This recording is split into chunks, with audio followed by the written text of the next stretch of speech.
हमारी सर्वप्रथम आप सबसे यही प्रार्थना है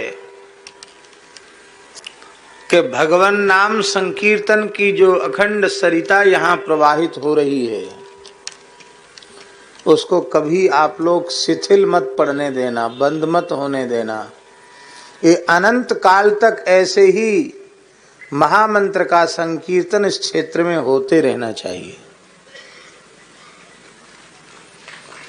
और आप सब कितने भाग्यशाली हैं कि एक पवित्र महान संत का सानिध्य और उनका पवित्र मार्गदर्शन आप लोगों को प्राप्त हो रहा है।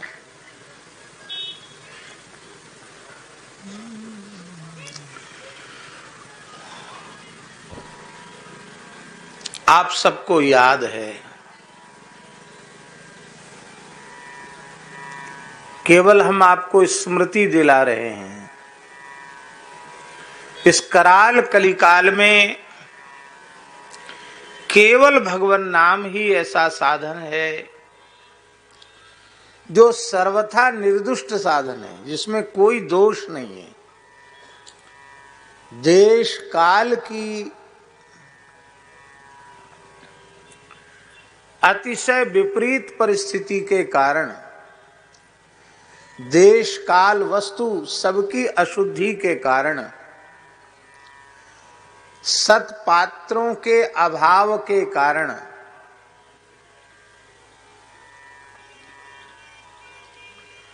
कोई भी पवित्र कर्म दोष रहित रूप में उसका अनुष्ठान हो जाए, इसकी संभावना बहुत कम है। सब अशुद्ध है, देश काल व्यक्ति। अब देखो महाराज जी, अन्यथा नहीं मानना, बड़े बड़े यज्ञ होते हैं, होने चाहिए यज्ञ, हम उसका निषेध नहीं कर रहे हैं, पर उन यज्ञों में सबसे पहले विचार किया जाए कि देश की शुद्धि होनी चाहिए।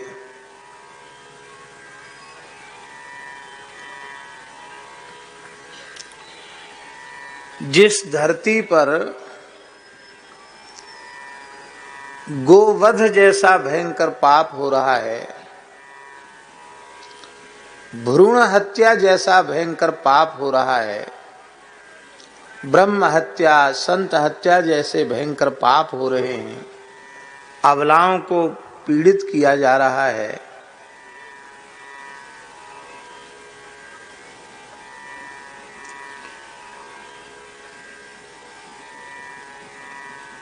वहां देश की शुद्धि का विचार करेंगे?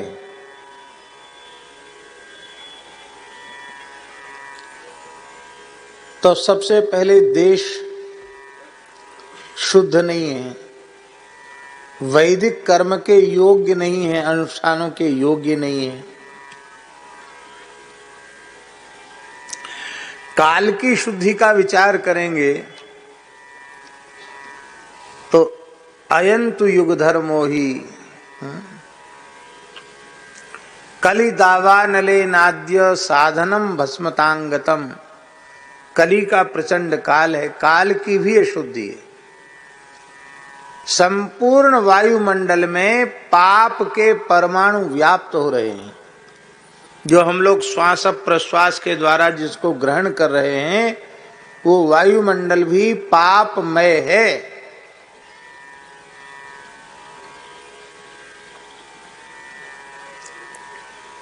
वस्तु की अशुद्धि देखने चलेंगे तो वस्तु की भी अशुद्धि है।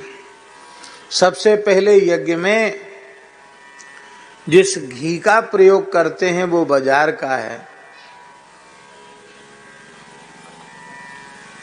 अब बाजार का है घी, तो घी के नाम पर क्या है ये तो कोई कुछ भी नहीं कर सकता। भगवान जाने क्या है घी के नाम पर।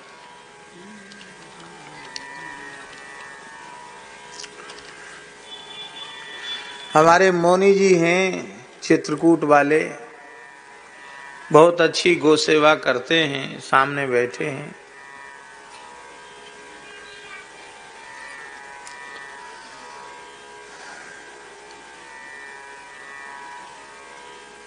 एक किलो घी कितने गाय के दूध से तैयार होता बताओ?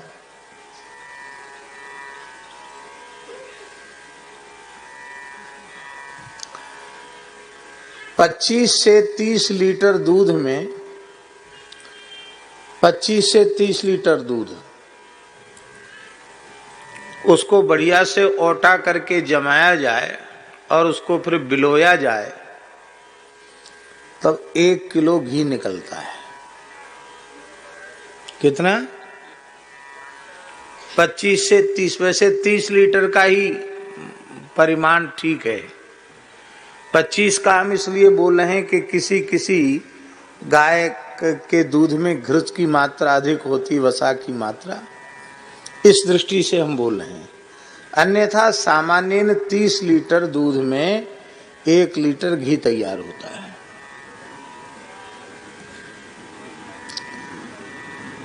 बाजार का दूध तो प्रामाणिक है नहीं, फिर भी प्रामाणिक रूप से यदि बाजार का दूध आप देसी गाय का दूध लें तो हम समझते हैं इस क्षेत्र में तो पता नहीं क्या भाव है दूध का।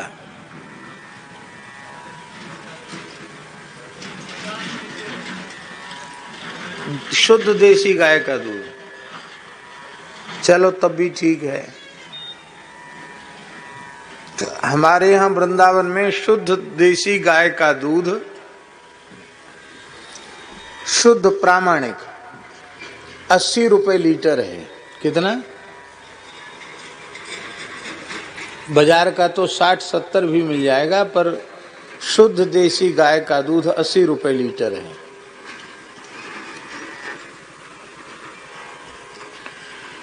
₹80 लीटर के हिसाब से आप 30 लीटर का दाम जोड़ो, कितना हुआ? कितना हुआ? 2400 रुपये है। 2400 रुपये। फिर व्यक्ति औटाएगा भी, उसमें भी ईंधन लगेगा, जमाएगा, बिलोएगा, उसमें भी व्यक्ति तो लगाना पड़ेगा कि नहीं? 1 लीटर दूध की लागत की, घी की लागत कितनी हुई? 2400 तो तुम्हारी दूध ही दूध के दाम है गए।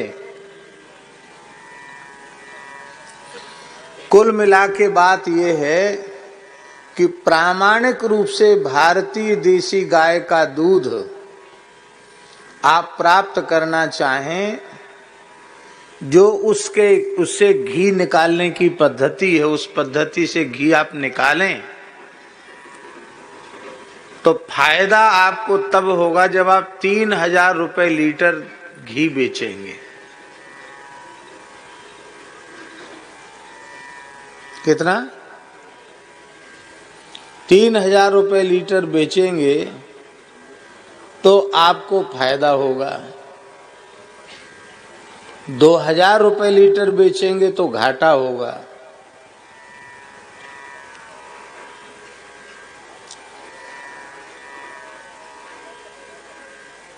और जो गाय के नाम से घी बिक रहा है वो 1 किलो कितने का आ रहा है बोलो?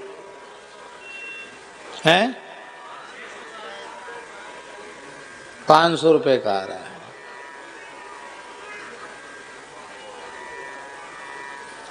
घी के नाम पर क्या आ रहा है? एक पढ़े लिखे सज्जन हमारे पास आए, उन्होंने कहा महाराज जी आप अपनी कथा में थोड़ा सुधार कीजिए। हमने कहा क्या सुधार करें? बोले आप कहते घी में चर्बी मिलती है।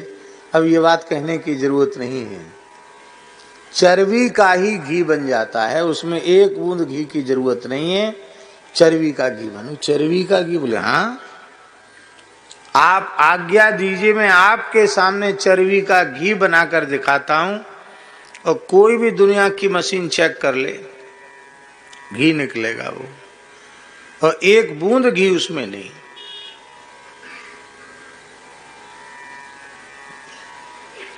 कोई अंग्रेजी में कोई केमिकल बताया, बोले वो डालने से वो जो चर्बी की गंध है वो खत्म हो जाती है। फिर उसमें घी का एसेंस डालो तो घी का एसेंस भी आता है, घी का कलर भी आता है। कलर और एसेंस डालते ही एकदम सोने जैसे रंग का बढ़िया सुगंधित खुशबूदार देसी गाय का घी, एसेंस माने सेंट, घी का भी इतर आता है, डाल दो। पूरी चर्बी घी बन के तैयार है।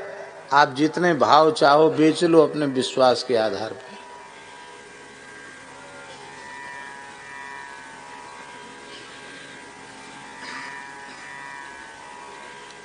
उसने कहा आप कहो तो आपके सामने हम बना के दिखा दें।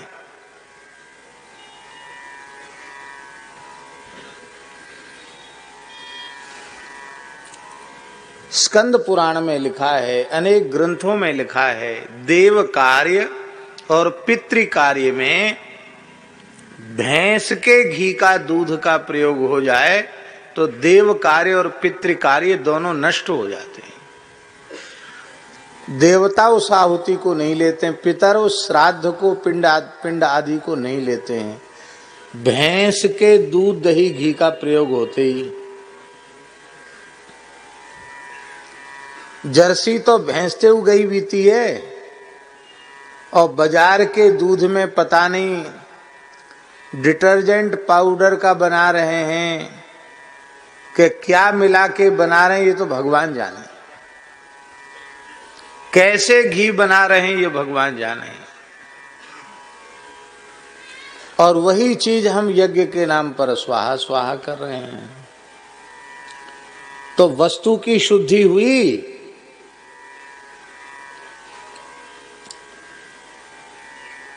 तिल जौ चावल जो पैदा किए जा रहे हैं उनमें कीटनाशकों का छिड़काव किया जा रहा है, रासायनिक खाद डाले जा रहे हैं, असंख्यों जीवों की हत्या करके तब हम अन्न पैदा कर रहे हैं।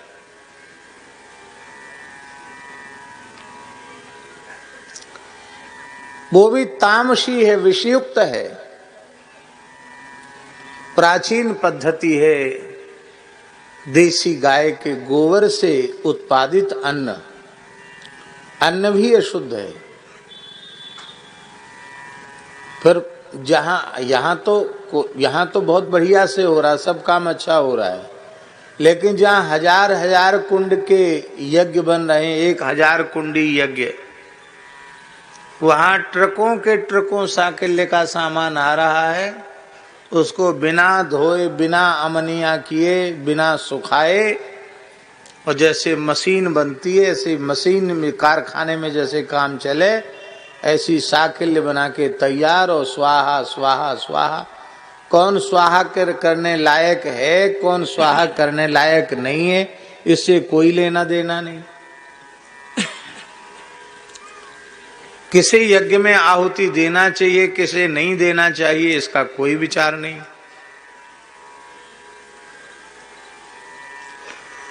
पात्र की बात ऐसी है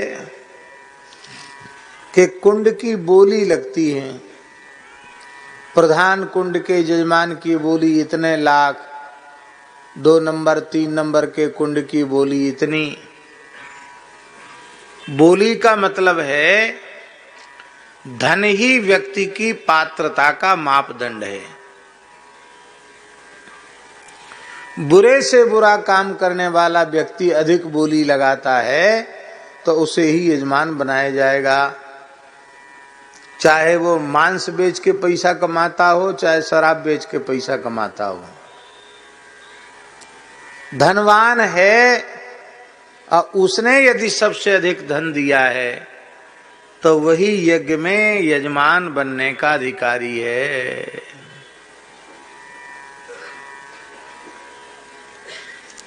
पात्र का विचार भी खत्म हो गया।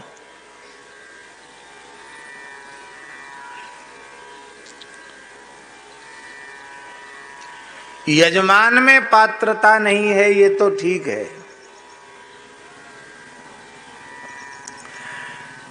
उस वैदिक कृत्य को श्रद्धा पूर्वक सविधि संपन्न कराने वाले योग्य, ऋत्विक कर्म करने के योग्य आचार्यत्व करने के योग्य ब्राह्मण भी इस युग में उपलब्ध हो जाएं तो भगवान की बहुत विशेष कृपा समझो। नहीं महाराज, ब्राह्मण भी, पात्र ब्राह्मण भी उपलब्ध होना मुश्किल है।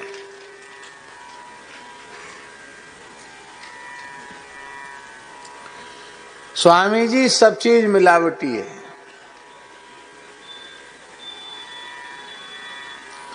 आप ऊपर बैठाते आराम से, सब चीज मिलावटी है। अरे वस्तु मिलावटी हो तो कोई बात नहीं, मनुष्य मिलावटी हो गया, हर आदमी प्रायः मिलावटी है। वर्ण संकरता बड़ी तेजी से फैल गई, आदमी में मिलावट हो गई, शुद्ध उत्पत्ति भी शुद्ध नहीं रह गई।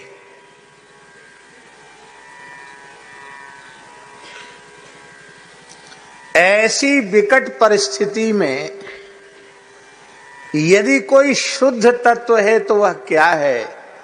श्री राम नाम के अलावा इस कलिकाल में और कोई चीज शुद्ध नहीं है।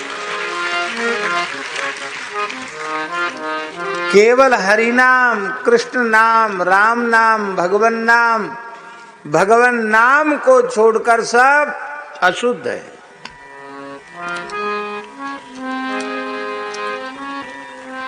आज भी अतिशय पवित्र श्री राम नाम है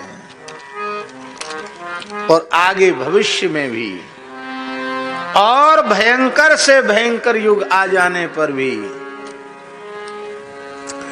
विकट से विकट, विपरीत से विपरीत परिस्थितियों के आ जाने पर भी शुद्धता, पवित्रता, दिव्यता यदि किसी में रह जाएगी तो वह केवल और केवल श्री राम नाम में, भगवान नाम में। घी में, दूध में, तेल में, सब चीज में मिलावट कर सकोगे, राम नाम में क्या मिलावट करोगे?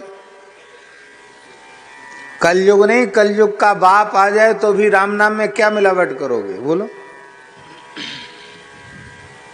भगवान नाम में मिलावट संभव नहीं है।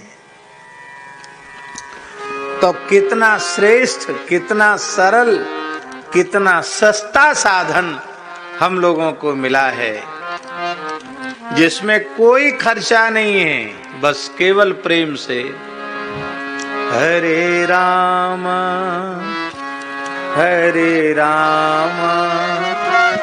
राम राम हरे हरे, हरे कृष्णा कृष्णा कृष्णा हरे हरे, हरे राम राम राम हरे हरे, हरे कृष्णा कृष्णा कृष्णा हरे हरे, हरे राम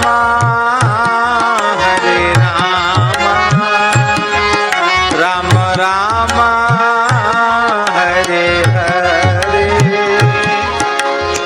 राम हरे राम राम राम हरे हरे, हरे कृष्णा कृष्णा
कितना सरल और कितना श्रेष्ठ साधन है श्री हरिनाम का आश्रय।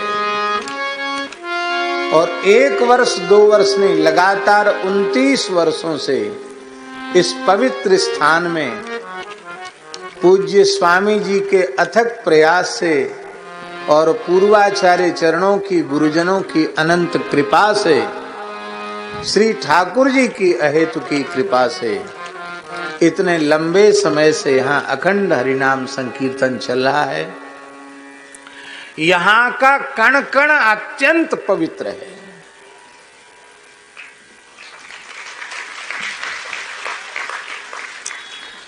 पूज्य संत विराजमान हैं।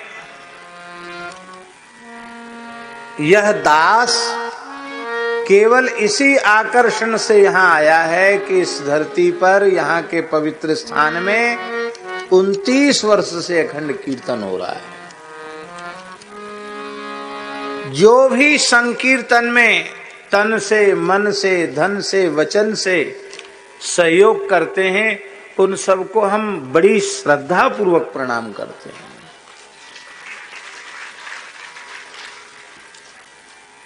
इस कलिकाल में जीवों के कल्याण का सबसे श्रेष्ठ, सबसे तेज साधन यदि कोई है तो केवल भगवान नाम है। गोस्वामी जी ने घोषणा की,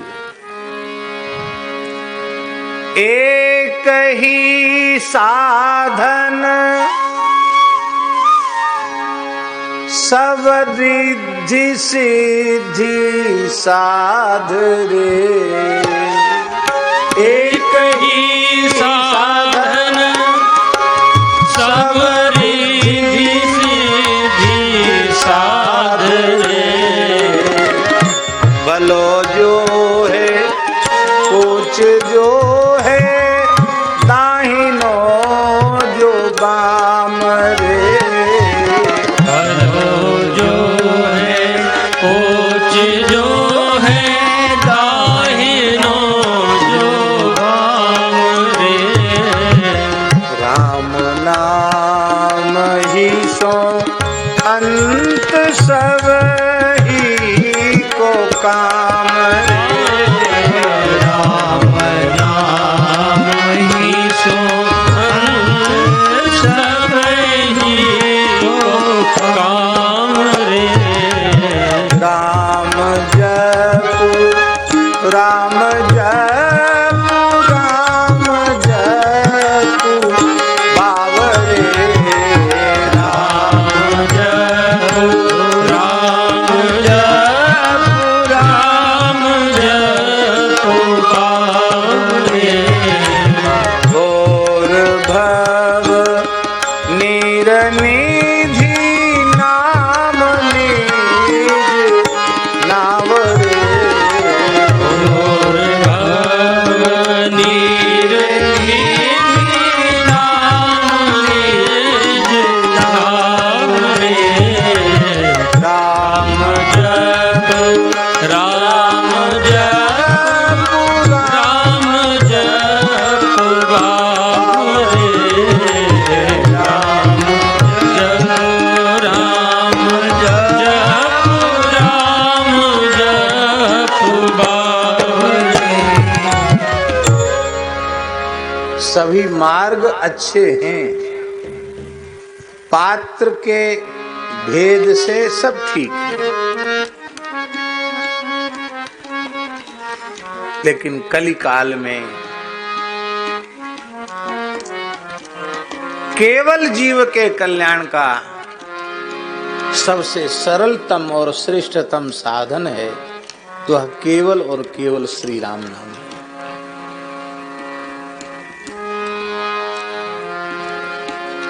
कर्म उपासन ज्ञान वेद मत सो सब भांति करो। सब खरे मार्ग बहुत अच्छे हैं, किसी मार्ग पर चल पड़ो, निष्काम कर्म योग के मार्ग पर चलो। ज्ञान के मार्ग पर चलो, उपासना अर्थात भक्ति के मार्ग पर चलो। कर्म उपासन ज्ञान वेद मत, सब वेद मत हैं, वेद मार्ग हैं। और सो सब भांति करो। लेकिन गोस्वामी तुलसीदास जी कहते हैं, मोही तो सावन के अंधे ज्यों सूझत रंग हरो, दूसरो सो करो भरोसो जाहि, दूसरो करो। मोही तो सावन के अंधे सूझत रंग हरो, भरोसो दूसरो जो करो।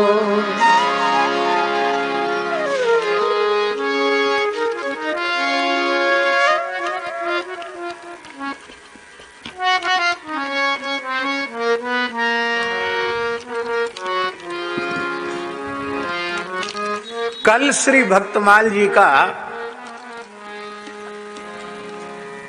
महात्म्य भी हुआ और भक्तमाल ग्रंथ के अवतरण की भूमिका भी हुई।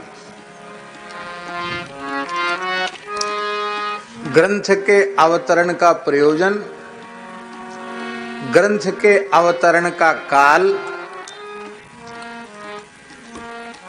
ग्रंथ लेखक श्री नाभा गोस्वामी जी का चरित्र, ग्रंथ से लाभ और ग्रंथ के श्रवण का महात्म्य, ये सब चर्चा भगवत कृपा से हमने कल की। अब उसको पुनः हमें दोहराना नहीं है। और हमने श्रोताओं से ही पूछा था, यद्यपि उपस्थिति कल बहुत अधिक कम थी, फिर भी जो लोग थे उनसे हमने पूछा था कि भक्तमाल के दो विभाग हैं, एक पूर्वार्ध और एक उत्तरार्ध। उत्तरार्ध में कलयुग के संतों के चरित्र हैं और पूर्वार्ध में पौराणिक काल के, वैदिक काल के ऋषि मुनियों के, भक्तों के चरित्र हैं। तो आप पूर्वार्ध में से किसका चरित्र सुनना चाहेंगे? तो इन श्रोताओं में से किसी एक ने कहा था विभीषण जी का चरित्र। क्या कहा था? विभीषण जी का चरित्र सुनना चाहेंगे। आज हम विभीषण जी की चर्चा करेंगे, पर विभीषण जी की चर्चा के आरंभ में ही हमने नाम महिमा क्यों आरंभ की? क्योंकि विभीषण जी के चरित्र में आदि से लेके अंत तक जो कुछ भी है वह केवल और केवल श्री राम नाम का प्रताप है।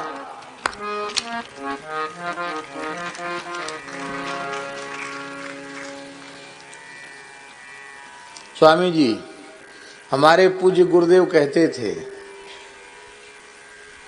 कि जिस जीव से साधन बने वो कहीं भी रहकर साधन करे, दुनिया के किसी कोने में।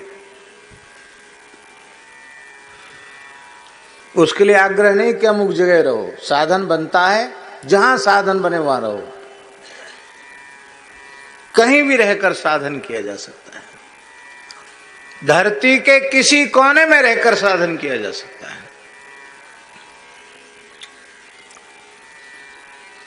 साधन बने तो लंका में रह के भी साधन किया जा सकता है। हनुमान जी को आश्चर्य हो गया, लंका में भक्त कहां से आ गया? लंका निशिचर निकर निवासा यहाँ कहाँ सज्जन करवासा।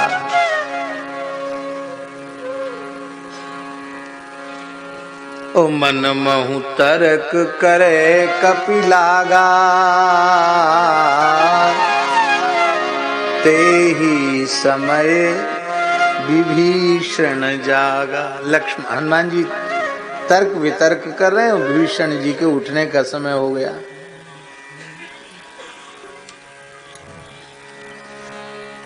लंका में सबके सोने का समय है और विभीषण जी के उठने का समय। बोलो भक्त वत्सल भगवान की जय। वर्तमान समय में भी राक्षसों की परंपरा के लोग ही अधिक हैं। बहुत रात तक जगना और ब्रह्म वेला में सोना। जिस ब्रह्म वेला के संबंध में कहा गया, ब्राह्मे मुहूर्ते या निद्रा सा पुण्य क्षय कारिणी। ब्रह्म वेला की निद्रा संपूर्ण पुण्यों को नष्ट कर देती है। आप खूब भजन करो, पाठ करो, जप करो, पूजा करो, दान पुण्य करो और सब कुछ करने के बाद सवेरे 4 बजे से सोना शुरू कर दो सूर्योदय तक, बस सब चौपट हो जाए। ब्रह्म वेला में आसन छोड़कर उठना ही चाहिए।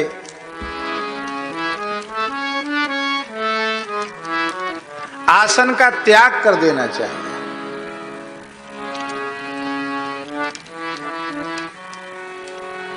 भजन में लग जाना चाहिए। वाल्मीकि रामायण के सुंदरकांड में लिखा है कि रात्रि के समय में लंका में राक्षस वेद पाठ कर रहे थे। आधी रात के समय 1 बजे 1:30 बजे वेद पाठ कर रहे थे वो।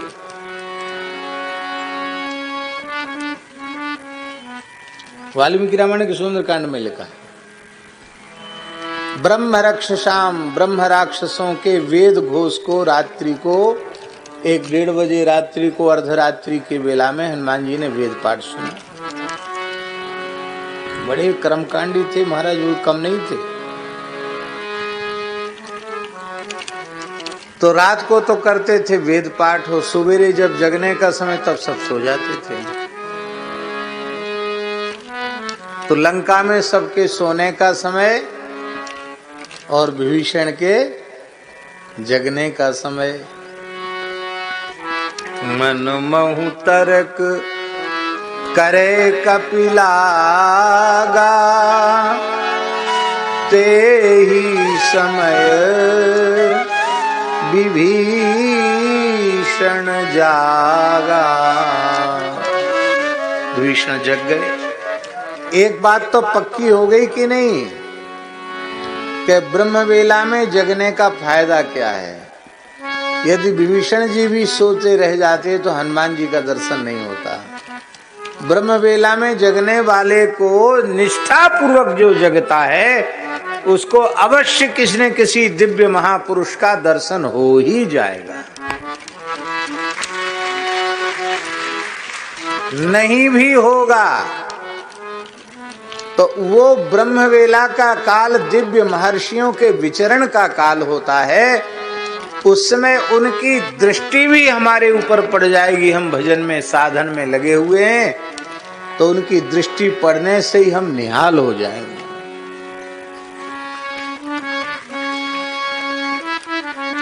और ते ही समय विभीषण जागा। जाग के क्या किया? राम राम ते ही सुमिरन कीना, हृदय हरस कपि सज्जन चीना। लोग कहते बड़े सज्जन हैं।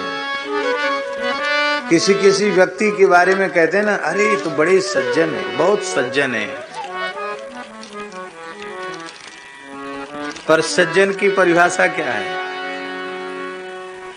जो सवेरे उठ के राम राम करे वही सज्जन, और सवेरे उठ के राम राम न करे, व्यवहार में चाहे जितना बढ़िया मीठा व्यवहार करता हो, वो सज्जन नहीं है। राम नाम लेने वाला ही सज्जन है। हृदय हरसि कपि सज्जन चीन्हा। क्यों? जीवनम सज्जनानाम। हनुमान नाटक में श्री हनुमान जी महाराज ने कहा, ये हनुमान जी महाराज की लेखनी से उद्धृत श्लोक है। ये जो राम नाम का अखंड कीर्तन यहाँ चल रहा है, राम नाम महायज्ञ चल रहा है, ये राम नाम कैसा है? हनुमान जी कहते हैं, कल भी हमने मंगलाचरण में श्लोक बोला था, आज भी बोला है। ये राम नाम कैसा है? कल्याणानाम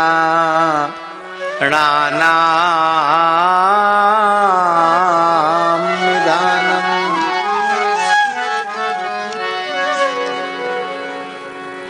कल्याणानाम में बहुवचन है कि नहीं?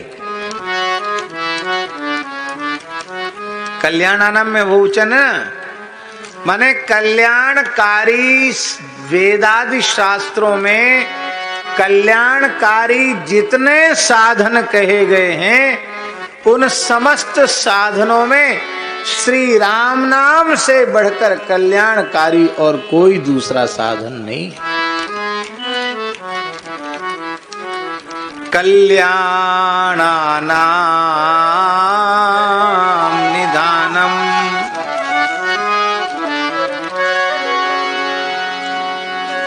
सारे कल्याणकारी साधन राम नाम से प्रकट हैं, क्योंकि निधानम, कल्याणकारी साधनों का निधान खजाना तो श्री राम नाम है।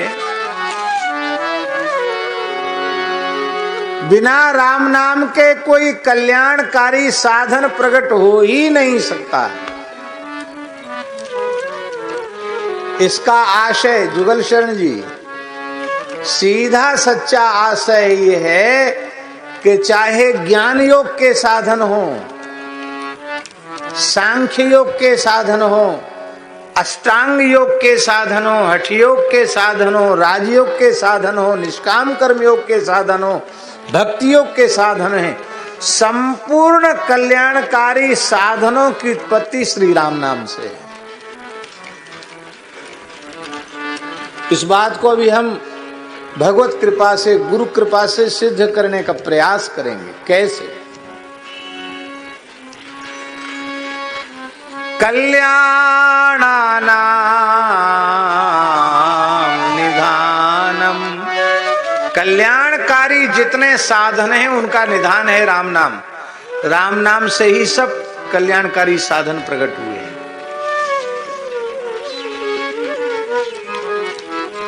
कलिमल मथनम। कली के सारे दोषों का मथन करने वाला राम नाम।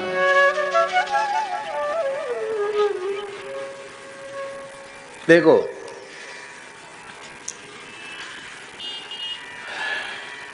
आग लगी जंगल में, स्वामी जी, जंगल में आग लगी और उस दावानल में संपूर्ण जंगल जलकर भस्म हो गया,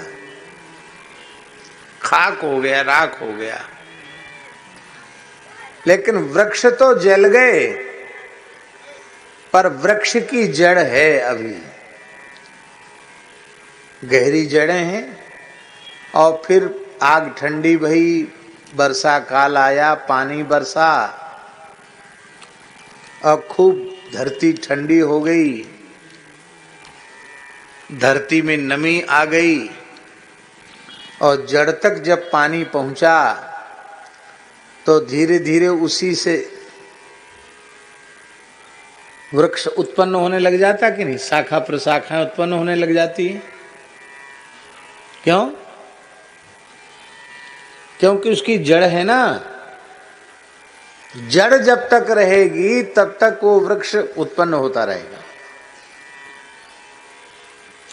हाँ, जड़ ही समाप्त हो जाए तब तो कोई बात ही नहीं।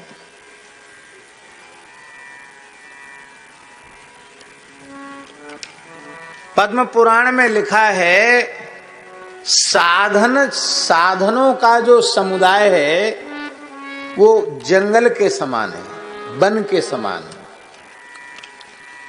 और कलिकाल प्रचंड दावानल के समान है। तो जैसे दावानल में जंगल भस्म हो जाता है, ऐसे कली रूपी दावानल में साधन रूपी जंगल जलकर भस्म हो गया। नारद जी का वचन है, कली दावानले नाद्य साधनम भस्मतांग गतम। कली के प्रचंड दावानल से साधन बन जलकर भस्म हो गया।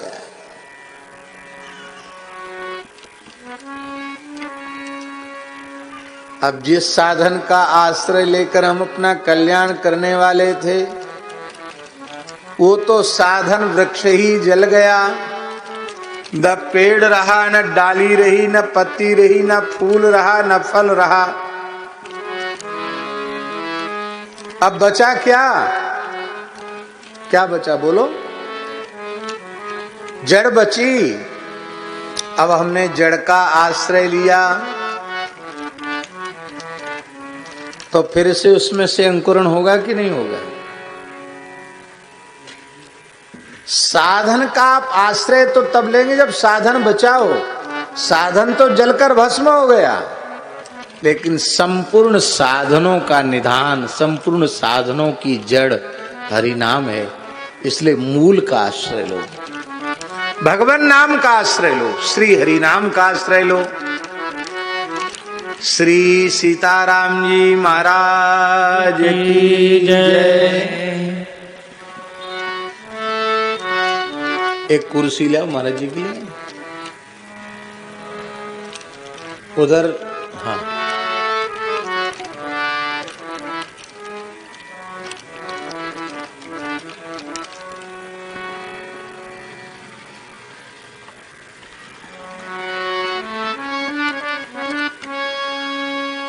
विराज।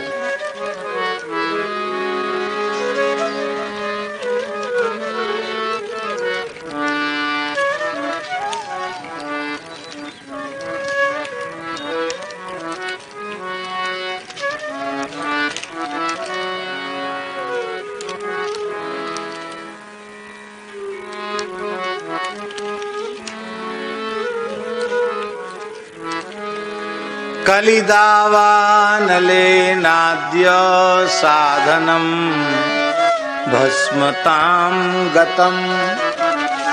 कलयुग के प्रचंड दावानल में साधन जलकर खाक हो गया।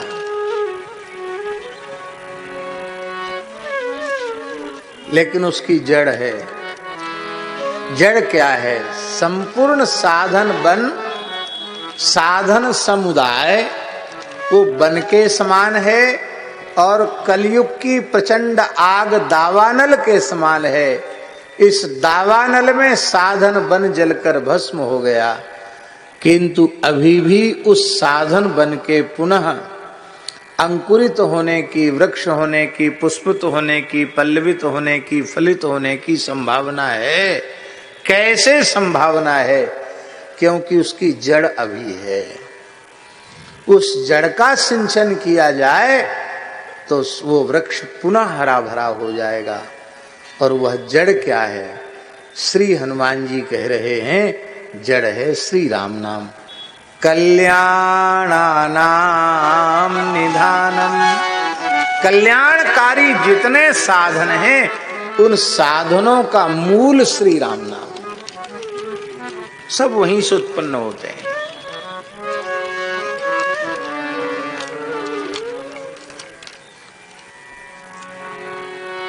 अच्छा, एक बात है, आप सब बहुत विचारवान हैं और बड़ी श्रद्धा से श्रवण कर रहे हैं, विवेकी हैं। हमें आपको बार बार ये कहने की आवश्यकता नहीं कि आप सावधान होकर सुनिए।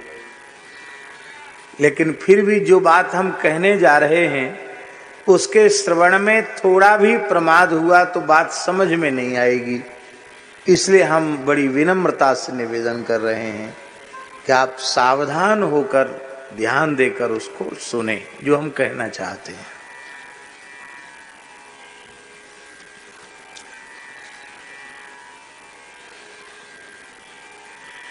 ज्ञान, कर्म और उपासना,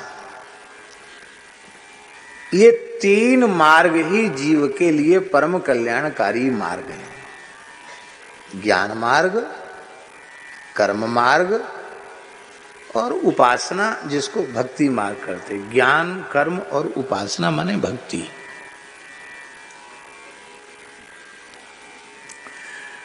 प्रत्येक जीव का जन्मांतरीय साधन अलग होता है।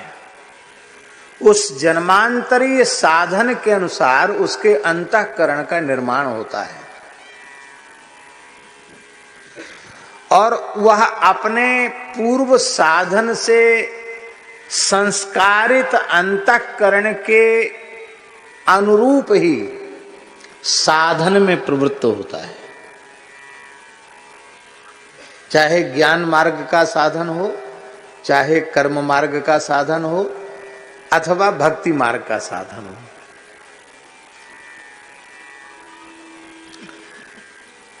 आप लोगों में से आप लोगों ने एक महापुरुष का दर्शन किया होगा, श्री अयोध्या जी वाले परम पूज्य श्री ब्रह्मचारी जी महाराज, जुगल जी। परम पूज्य प्रातः स्मरणीय श्री विंध्येश्वरी ब्रह्मचारी जी महाराज, श्री विंध्येश्वरी प्रसाद शुक्ल,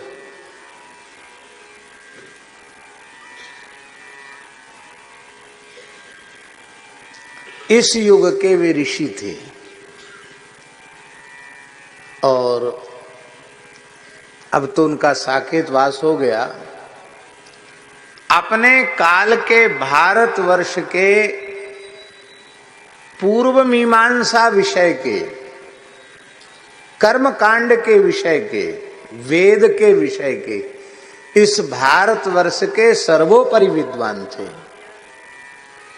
दाक्षिणात्य ब्राह्मण जो आहिताग्नि ब्राह्मण हैं, अग्निहोत्री ब्राह्मण हैं, वे भी अपनी इष्टियों का संपादन अग्निहोत्र के जो श्रौत याग हैं उनका संपादन पूज्य ब्रह्मचारी जी की उपस्थिति में ही करना चाहते थे और ब्रह्मचारी जी उनकी इष्टियों के लिए दक्षिण जाते थे।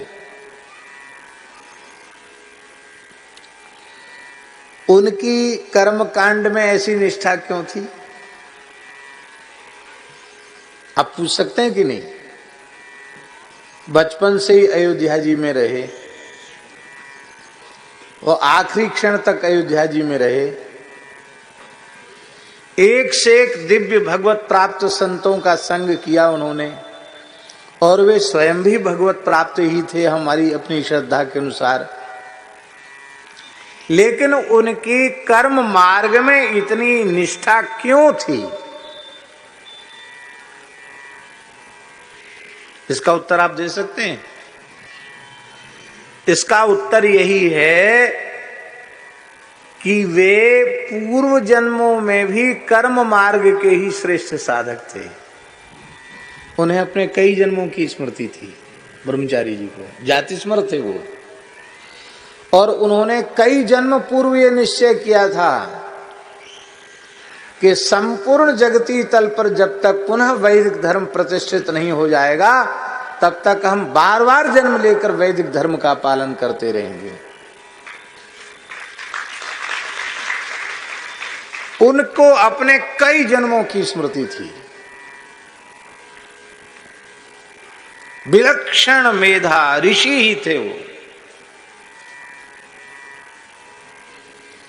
तब उनकी निष्ठा क्यों? क्योंकि उसी मार्ग पर कई जन्मों से चल रहे हैं वो, कई जन्मों से चल रहे, इसलिए उस मार्ग में उनकी प्रवृत्ति है, उनकी निष्ठा है। कुछ साधक ऐसे होते हैं जो आरंभ से ही ज्ञान मार्ग के साधक होते हैं। क्यों? क्योंकि उनका जन्मांतरीय संस्कार ऐसा है, कई जन्मों से उस मार्ग की साधना कर रहे हैं, उसके अनुरूप उनके अंतःकरण का निर्माण हुआ है और उनको अपने अनुरूप महापुरुष भी मिल जाते हैं, फिर उनका साधन शुरू हो जाता है।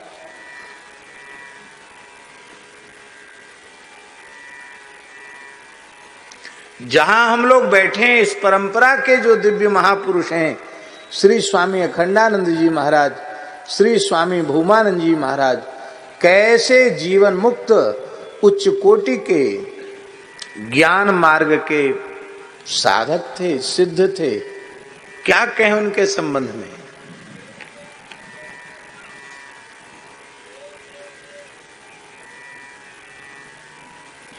अनेकों संतों से जो उनके संबंध में कुछ बातें सुनने को मिलती हैं, उनसे लगता है कि वे सर्वथा असामान्य कोटि के महापुरुष थे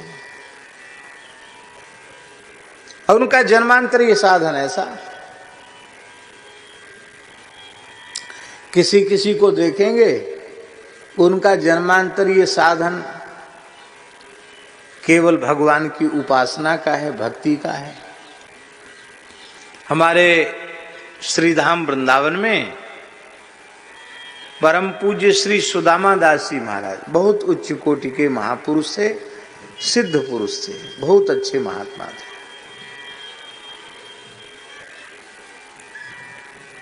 यहाँ विराजमान महानुभावों में से कई महानुभावों ने उनका मंगलमय दर्शन किया होगा। भजन की निष्ठा का प्रतीक थे वो, भजन कैसे करना चाहिए उनसे प्रेरणा लेनी चाहिए।